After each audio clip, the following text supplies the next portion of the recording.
Lori Bauer from BowerComm. Lori launched BowerComm in January of 2010 to kind of see and become a solution to a trend that she was seeing with this, basically organizations trying to do the latest marketing fad and not really maybe doing the right things or the best things or knowing what they were doing. So she is headquartered in Kansas now. She's a Kansas girl, but she works across the nation. Her list currently includes some companies from the Chicago ad agency Slack & Company and organizations such as General Electric, Society of Actuaries, the Hutch Community Foundation, McPherson Industrial Development Company, and many others. So I'm not going to take any more of your time. You're not here to see me. So Lori, if you want to take it over. Great. Well, thank you so much for having me. Can you all hear me all right? Thumbs up. I'm going to try to see you all on the screen over here while I present. But today I want to talk about taking your community and your economic development from vanilla to vavoom. So how to transform your communications to achieve a new level of impact. So like she mentioned, I am president at BowerComm, and we are based in Hutchinson. I have a team of about 12 people who we are entrepreneurs and growing our own business in addition to helping lots of other organizations and businesses. I started BowerComm in 2010 and added my first employee in 2015, and now we are 12. So we are a growing and enthusiastic bunch. So when we think about going from vanilla to vavoom, it's really all about laying a plan. So I consider vanilla to be directionless communications that leave you feeling unknown and undervalued. So when we think about vavoom, that is, to me, a focused message and unified plan to propel you to a new level of impact. And that is what we're going to talk about today. Now, I had two choices. One was to dance lightly, and the other one was to turn the fire hose on you. And I decided on the fire hose approach because you can always go back and watch this or ask questions later about things that you're not quite sure about. So be prepared, brace yourself. I hope you have your swimsuit on. We're going to go hard for about 20 minutes. So when we think about going to vavoom, how do we go about doing this? And I thought today I'd take you through our own agency planning process that we use with our clients called the Journey to Yes. And then hopefully you'll be able to apply these steps and principles to your own work. So ultimately, why are we doing this? Well, magic. Great brands create raving fans through these experiences that just capture people's hearts with some sort of X factor. And, we look to Disney and REI and Duluth Trading and Apple as these icons that we want to be like, no matter who we are. And, we want to have this feeling like Bugs Bunny falling absolutely in love. And for us, the way we think about it is through thinking about the customer journey. So really, no matter what you're trying to convince people to do, if you want them to, donate, volunteer, buy things, dream, the process is the same. And it goes back to the ancient Greeks and the art of persuasion. So just to walk you through that, first, people have to be aware that they have some sort of need. And in this case, you probably, pharmaceuticals are famous for this. They are constantly telling you about ailments that you have never heard of, second toe fungus, who knows what. But the reason they do this is to raise awareness of a problem you might not even know exists. And then they come in and start saying, hey, maybe there's some sort of solution out there for this problem that you didn't know about. Now, most problems are actually obvious, like I'm hungry, I need to eat. And then you start deciding where you're going to go for dinner, which if it's like in our family, that's a 20-minute process just to figure out if we're going to have McDonald's or Wendy's. But they go through this consideration process. And during that, you need to stand out as the best choice. And I think all of us can relate to that from an economic development and business recruitment and resident recruitment standpoint, that is really a difficult task. Then we drive them to action, or they take some sort of action. After that, they reflect on whether they were happy about it. And then they start talking to their friends. So when we think about driving people to do what we want them to do, we think about it through this journey, and we think about it for each audience that we're trying to move to action. So that just kind of frames it up. Now, some people are easier to move to action than others. And there's a lot of blah, blah, blah, blah, blah out there to cut through, and increasingly so. I don't know how many of you have been on TikTok. There's a lot of blah, blah there. But ultimately, we can use that information to design communications and marketing that will drive them through the process. And there are certain kinds of tactics that work well. This is just a generalized view of different kinds of tactics that tend to work for different stages of the process. But you'll see in here, I have a couple of specific ones to show you today. So the question is, how do we actually do this? So in our agency, we have a 9-step process that we call Journey to Yes. And so I thought I'd just walk you through that. So the first step, well, this is out of order. The first step is actually defining goals. So first, you've got to be careful if you don't know where you're going, because you might not get there. And so when we think about defining what you're trying to do, we have kind of a 4-step kind of pyramid way of thinking about it. At the top is the dream. So that's like what you want to happen in your community, what the ideal state. The purpose is then your organization's role in achieving that. Then you have goals, which are the key milestones in achieving that dream. And then the communications objectives sit under that. And that's where it gets to what you want your target audiences to do, think, or believe that is going to help you reach your goals. This is an eye chart, but if you end up watching this back, this is a tool that has been really helpful in our work, especially with, this is for a community foundation, where each line is a different topic. And then we just mapped out, okay, what is our current situation? And so here you'll see a lot of stuff about unrestricted funds and donors and these kinds of things. So, okay, what do we want to have it be in 2022? What do we want it to be in 2025? What do we want it to be in 2030? And this was just a great way with their board to set those goals and understand what is it we want to have at the end of each of these time periods, so that we know how much time and effort we need to invest in getting these things to happen. That's step 1. Step 2 is doing a little bit of research. And Jaimie's going to talk some more about that and how information can help inform your journey. But one thing we like to do is interview stakeholders. And we do these as 45-minute phone interviews with not that many people. But here we're going from kind of a vague idea of perceptions and drivers and barriers to a deeper understanding of perceptions, drivers, barriers, and language that's used to describe your community or whatever you are selling. So ultimately here, we have a few things we want to understand. I mean, first, we want to understand what language and constructs people use to describe your community in this case. We want to know what the reputation and perception is of your community, the personality traits and attributes, what people value, what your audiences are looking for, and so on. So generally, in your situation, we would look at, say, 12 to 15 people total. We'd want to talk to maybe, key staff or community leaders, newcomers in terms of businesses and individuals, prospective businesses, prospective entrepreneurs, just thinking about who it is you want to move to action. So we tend to do them actually by Zoom most of the time, so that we can record them and we can feel like we're having a personal conversation, but it's a lot more convenient and we can talk to people no matter where they are geographically.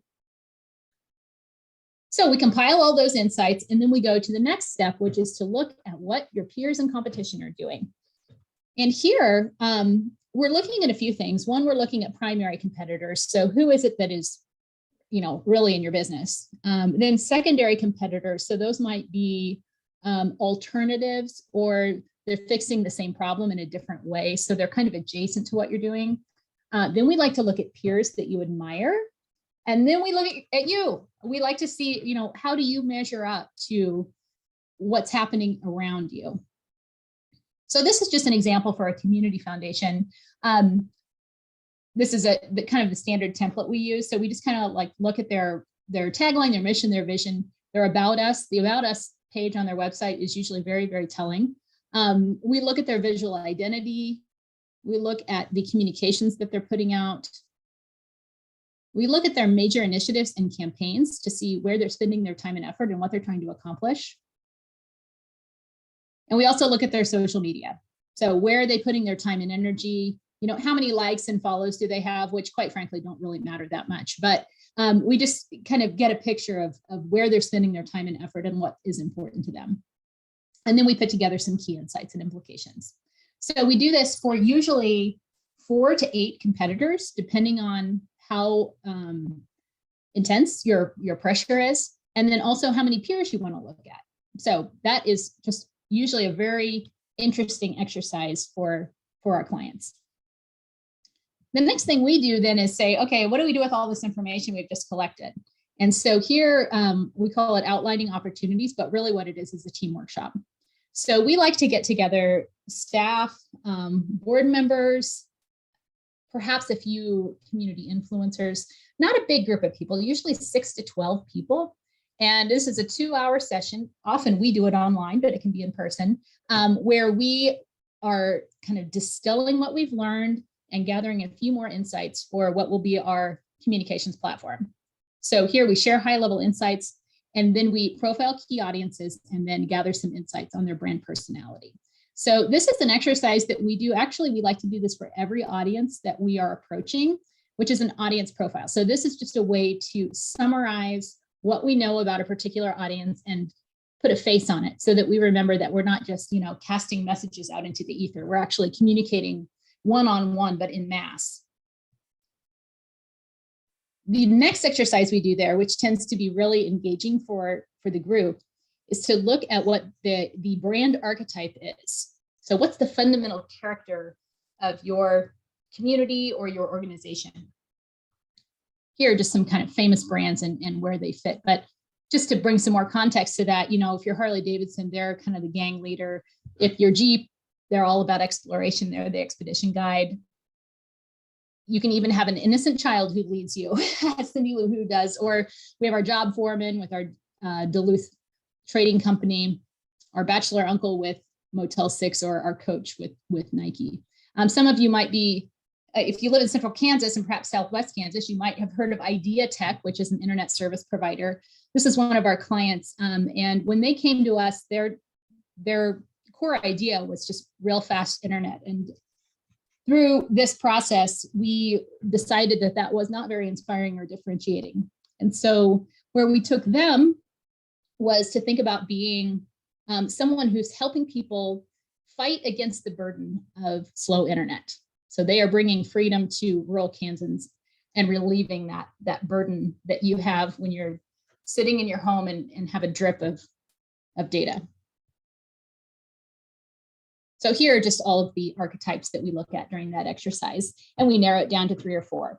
So that all is important then for the next step, which is defining the brand foundation. So this just puts together what your core message is in a one-pager.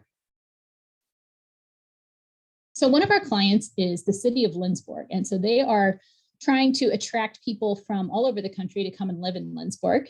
As you know, they have a very distinctive brand. So this is sort of like cheating because they have such a strong brand. But our challenge was, what do we do? Like, why do people care about living in Little Sweden? Like, why is that appealing, or is it not appealing? And so what we helped them do was think about what that can mean in context of what people are really looking for.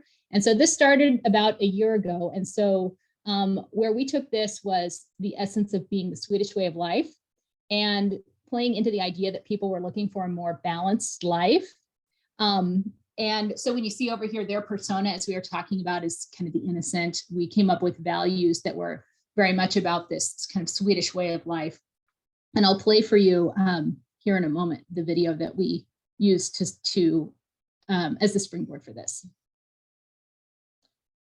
Which comes into the next thing, which is how do you actually communicate the message? So let's take a look at Lindsborg as an example. But here in this step, we're kind of looking at words on a page and turning that into a concept that is in words and in pictures together.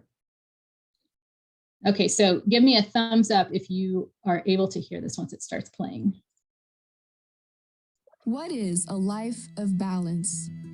The Swedes would say achieving lagom, or a life that's not too little, not too much, just right.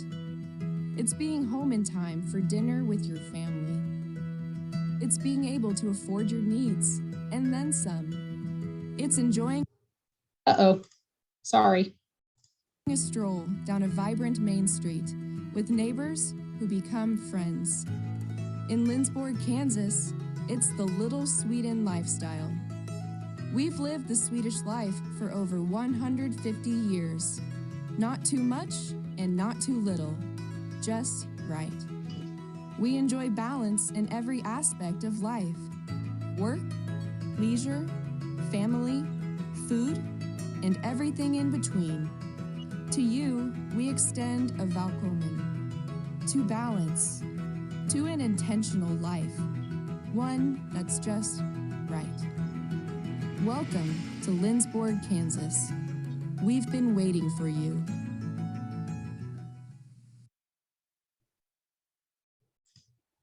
So the trick there was that we actually could not shoot anything. We had to use entirely existing footage to piece together the story. And that is entirely possible. And also, I think a tip for you that, you can produce something compelling with the assets that you have in your community. Now I have to figure out how to get out of this thing. Let's see here. What's happening?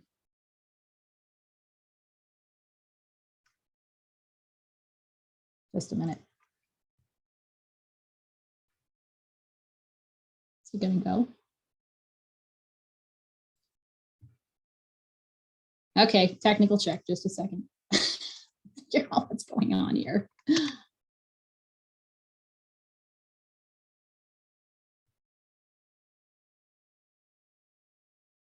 Let me reshare just a second.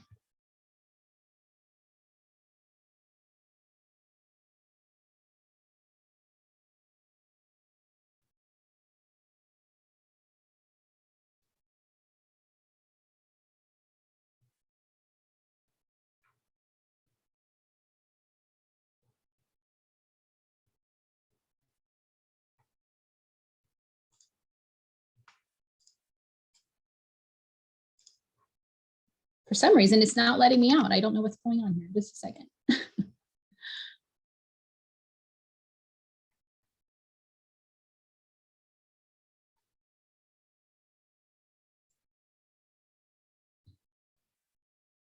Okay, we're back.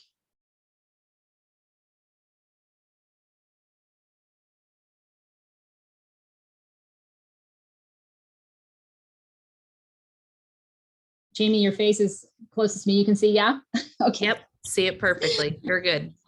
All right, we are on the home stretch here. Now we are in step 7, which is developing audience journeys. And so as I explained earlier, this is really the heart of figuring out how to get people to do what you'd like them to do. So we use this step here, number 7, to think about who we need to move to action. And we really define what we want them to do.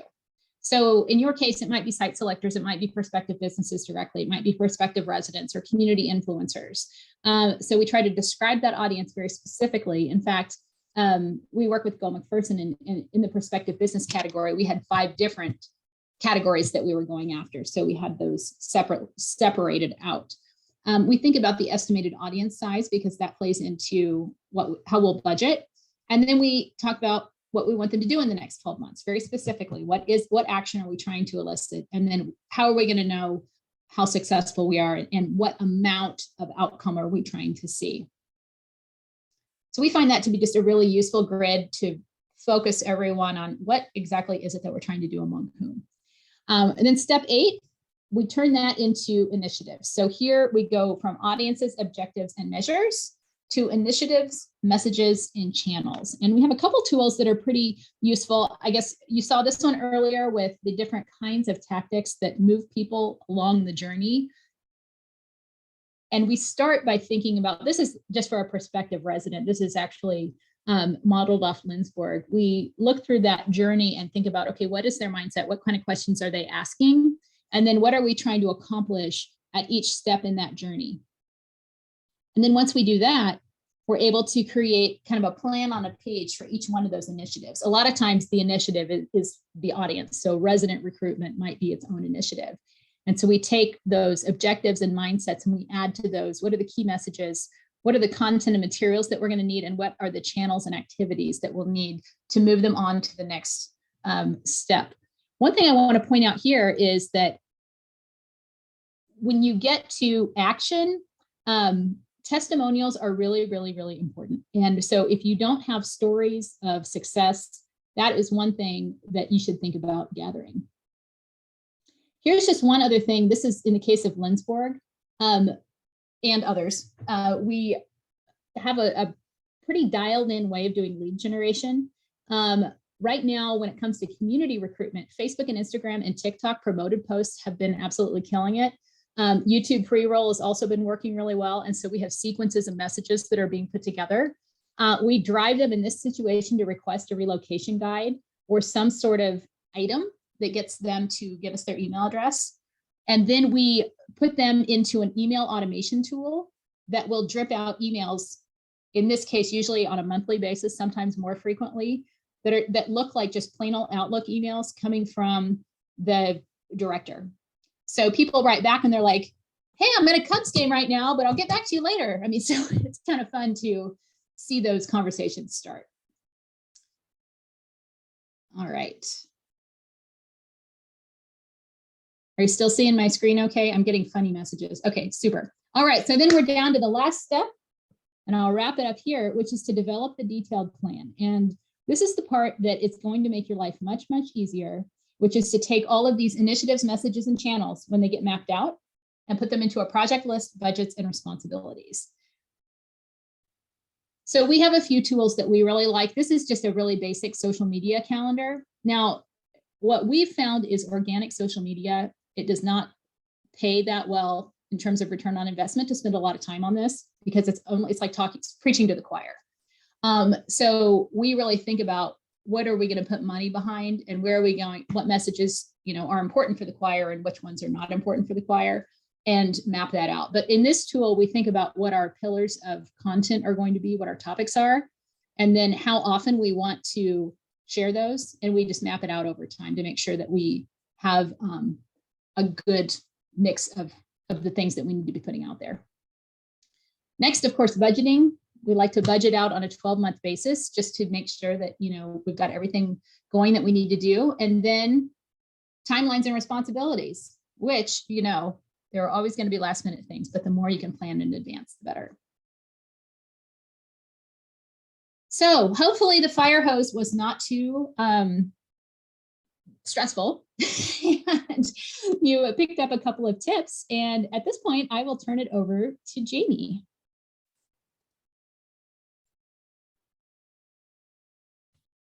All right. Thanks, Lori. That was amazing. I mean, if anybody ever needed a roadmap to how to get to strategy for their economic development organization, Lori, you killed it in 25 minutes.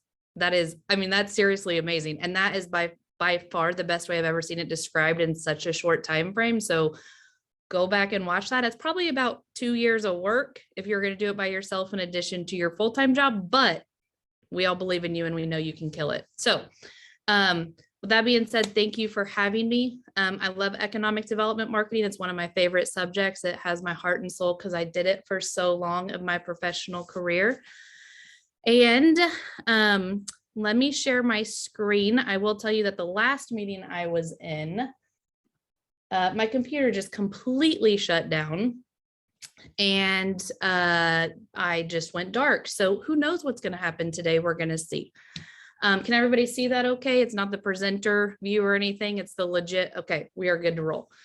Okay, so today we're going to focus on 5 insights that I wish I would have known early in my career. So these are really my top 5 economic development marketing recommendations. And what I love about these is regardless of your organization size, your area of focus, whether you're trying to attract retail or workforce, different parts of these lessons could apply across any challenges or opportunities that you see. They're all tangible. They will save you time and money, which of us don't love that. And then if implemented, can really support and generate new opportunities for your community. Okay, let's see. Oh, there we go. Okay, so the 5 things we're going to focus on today is how do you leverage existing data to accelerate planning? How do we align skill sets for return on investment? How do we execute the big picture, what Lori was talking about so very well, and the details? How do we not be a guerrilla? We'll talk more about that. And then how do we accelerate production? So a little bit about me before we dive in. So I have 10 years. It's so weird to see a picture of myself on screen every time. So I'm a business and communication strategist. I have 10 years of experience in economic development and community development. I worked with the amazing team at the Greater Wichita Partnership and Downtown Wichita and our board of directors, and just really fell in love with that complex problem solving, which I all know you are all so well aware of during my 10 years at the organization. So I'm a challenger for growth. I'm an intentional collaborator. And 8 months ago, I started my own communications and business strategy firm. My niche is really in the strategic integration of business planning, communications, and marketing to seize business goals and opportunity. I get to work with amazing clients like Grow Geese and Plant Shop. Hopefully you have all seen that announcement for Wichita. She's amazing. Harvey County Economic Development, Textron Aviation, but just have worked already with 17 really amazing clients and companies so far. And I'm excited to talk about economic development today and marketing. So let's dive in. All right, insight number one, leverage existing data to accelerate planning. So every great brand is rooted in research. And Lori said this, I'm saying this, it is factually accurate. But here's the thing, research is expensive. And we all know in economic development, time and money is tight on all sides, right? But we also know that perceptions of how our location is perceived, how the business climate is perceived, impacts our bottom line. It impacts the businesses we bring in, it impacts the number of jobs we bring in. So how do we leverage the existing data and resources that other companies are already doing to accelerate what we want to happen in our own communities? And with part of this is, it's one thing to have data, but if we're not using it to make decisions, it's just that it's data, it's not information.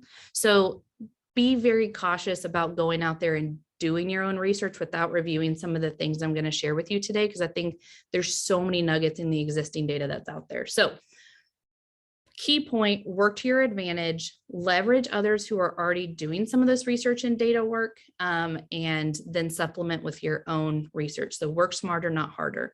So we're going to dive into a couple of these. I know we have a lot of eco-devo orgs in the state of Kansas that are kind of smaller one-man or woman shops. So I want everyone to know that these resources exist, and then some of the insights that we can pull and how we use them in our daily work, especially in the area of marketing. Okay, I want to do a time check. Okay, 5 minutes in. I'm going to go pretty fast. I'm going to do fire hose as well. So you're going to, hopefully you still have your swimsuits on, as Lori said. So here we go. Okay, area development forum. So every single year they do a corporate survey of executives. So owners, presidents, CEOs of companies. Primarily, these tend to be manufacturers, and they always ask about the most important site selection factors. And here's a spoiler. These really don't change a whole lot. They may switch, like number 2 and number 3 may switch over the course of, years, but really these tend to stay kind of normally the same. I think there were some changes due to the pandemic. We're not going to dive deep into those, but here is how you can use these. If you know that corporate executives rank the number 1 item that they choose a site for is skilled labor, as you think about your message development and what messages you lead with skilled labor, and you lead with highway accessibility. And then, if you go down and you say, okay, railroad road service is number 27, that may be something that you still include. But again, how do you use this information to help identify what key messages you lead with? And again, every project is different. That is a very general statement. If the company needs railroad service, obviously you increase that and you rank it higher. Okay, another really good company that does insight specifically for economic development marketing is Development Counselors International.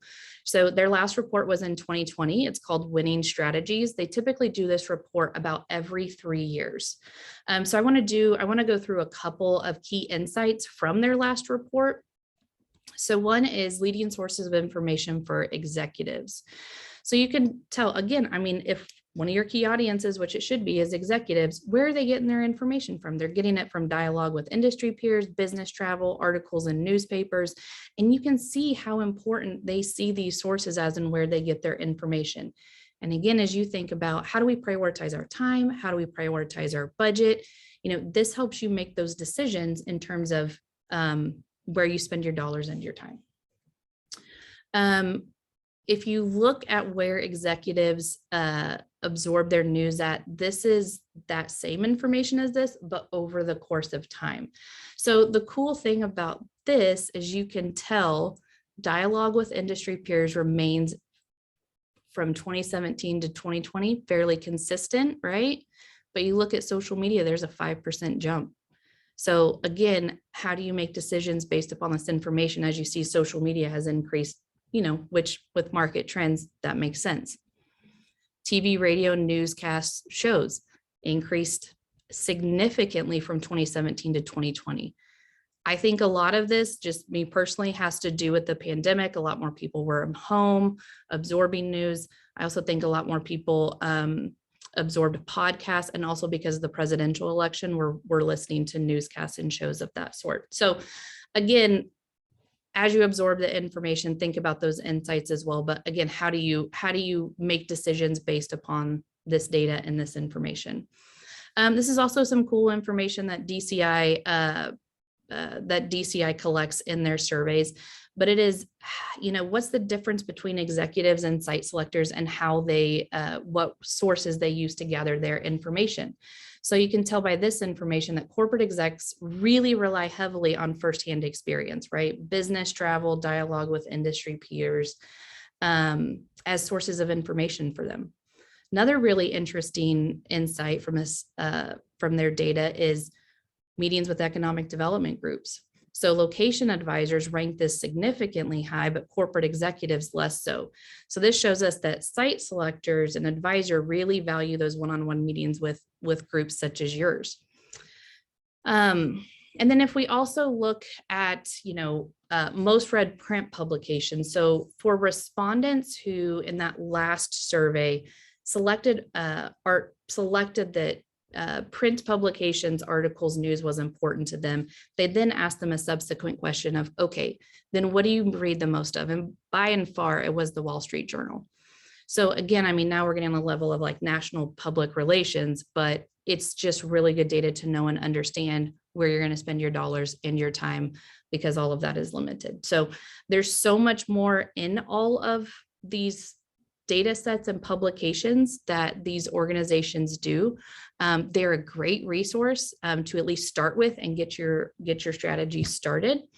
So I would encourage you to dive into those. Another thing I wanted to share, let me go back, is so it probably is not going to be enough to have a really robust strategy to just use this information for your marketing and communication purposes. But how do you use this to your advantage, but then also maybe do your own surveys that are supplemental that can help you get further down and identify with your key audience in your key industries. So that's one idea I want to leave you with too, is, if you're already doing an economic study, how do you add in a marketing component and some marketing studies that can help you, again, accelerate your strategy and again, balance your budget. So insight number 2, align skill sets for ROI. So in marketing, I think it's all about hiring the right skill set and getting the most, again, out of your time and budget. So always start with strategy. Lori gave you a fantastic roadmap. Her company would be a great one to work with on this. But start with your strategy and build a really strong base around that and up from it. So hire your strategist to help you identify your strategy, and then maybe you bring in someone in their early career, maybe a third party, or maybe an intern to do the implementation. So this really will help you bring in another perspective. It'll help you accelerate your strategy, but then you're spending kind of some of the larger portions of your budget dollars on your strategy, building a really strong strategy, and then building that execution timeline that you can then kind of offshoot and have another person implement. Okay, insight number 3. So focus on executing the big picture, but then also the details as well. So one of the things that I have seen a lot of is a lot of people like to focus only on the visual brand, but in reality, that is only a part of what you need to make your brand work. So do not spend all of your resources on your branding. And trust me, like this is your brand is an extremely important part of your overall communication strategy.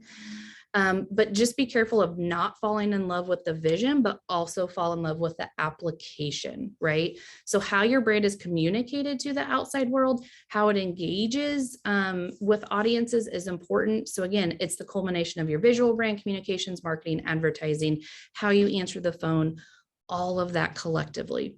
So I don't know if this was quite a few years ago, but gosh, I think it was in like 2012, 2013, Enterprise Florida came out with a logo that they paid, I think it was like $350,000 for, and it did not go over well.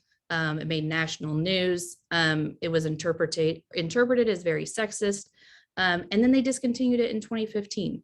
So that is heartbreaking as an economic development org to spend that amount of money on marketing and then to have something flop like that. So as you think about your brand, as you think about, implementing your brand, fall in love with the vision, but then also fall in love with the application more. So I really also believe in strengths-based marketing. So if you are a small staff, because the majority of economic development orgs are, pick two things and do them really, really well. Don't do everything, but pick two things and do them well in terms of just strengths-based marketing. So if it's going to take you 2 hours to do a social media post, but it takes you 45 minutes to whip out a blog, then take that infinite 1% and just start with the blog. Just start and do something. Because we all know how marketing falls to the back burner a lot of the days. So really think about strengths-based marketing, focus on two things and do them well. And this works for target audiences too. Okay, insight number 4, don't be a gorilla. So the average person scrolls through a Statue of Liberty and content a day, which is just crazy. The average person receives 2,000 plus marketing messages before lunch. So here's the thing, being a gorilla in the room does not work. You cannot shout. I mean, Lori said this in her presentation too. You can't just post on social media and expect people to hear you. You can't just yell. You have to engage. And so those small everyday steps that you take to engage, even if you put $10 behind your Facebook post, but it's reaching your audience and you're engaging, that's going to get you so much further than just posting organically. So like I said, those small steps, they matter. And think about, as you see messages on Facebook, on social, just how you are engaging with your target audiences, how you are making it conversational, because that will work more for the algorithm than just repeatedly posting and being a gorilla ever will. And then insight number 5 is accelerate production. So build with the intent to reproduce. For how fast content moves these days, really think about how to leverage every single piece that you make. For example, there are so many great tools out there where you can batch produce. So things like Canva, where you can easily, it's an online platform tool to create any sort of design piece that you would need. It's very quick, it's very easy, it's very user-friendly. Creative Market, you can download graphic design assets, Google Analytics. There's so many good online tools that can help you accelerate production and understand kind of where you're heading. And then MailChimp as well. Lori talked about having those automated email responses. There's a lot of things that you can do to, again, accelerate production. So for example, I'm working with Beth and Jennifer at Harvey County. We are working on a small print pamphlet for industrial parks, but we've also designed it strategically so that we can also use it for individual cut sheets for each of the properties. We're also transitioning it to be also used for downloads on their websites, and they're linked to video. So it's really all about, okay, how do you not just produce one thing, but how do you create multiple things out of that one thing and really work strategically to make that the best return on your investment for that time. So those are my top 5 EcoDevo marketing recommendations. Again, I know that was very quick. I wanted to leave enough time for questions and everything. Very tactical, very kind of in the weeds, but those are 5 things that I think would help any economic development entity move forward and increase their production, save time, save money. So with that, I mean, I think we can turn it over for any questions, and I will stop sharing my screen. Wow, thank you, Jaimie and Lori. That was great. A lot of information, good information. I'm kind of looking at the chat here. Katie Fallon made a comment, but Canva Pro is free for nonprofits. You just have to apply and be approved. It's a pretty quick process. So if we have any nonprofits on here that want to get to the pro version of Canva, that's an opportunity. Thank you, Katie, for sharing. You guys gave a lot of great information in a fire hose, very much so. Is there anybody else that has any questions? Feel free to unmute yourself or go ahead and type something in the chat for Jaimie and Lori. And I don't know if you guys have your contact information shared here, but we will make sure to get that sent out.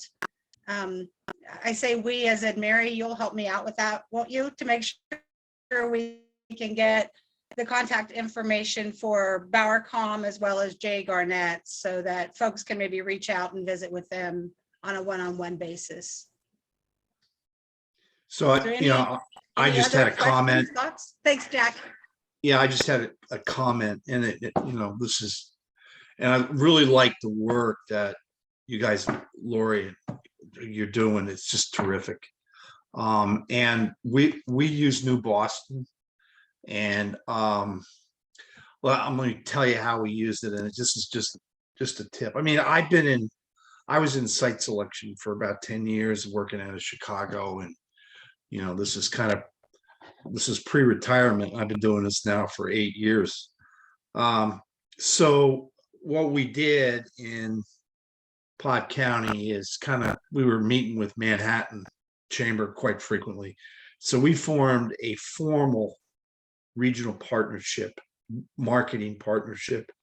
And then we hired Avalanche, which is now part of Ernst & Young, to do a target industry analysis marketing study. We kind of knew what the targets were. They kind of directed us, and then they did the marketing analysis, and then they interviewed the creative group.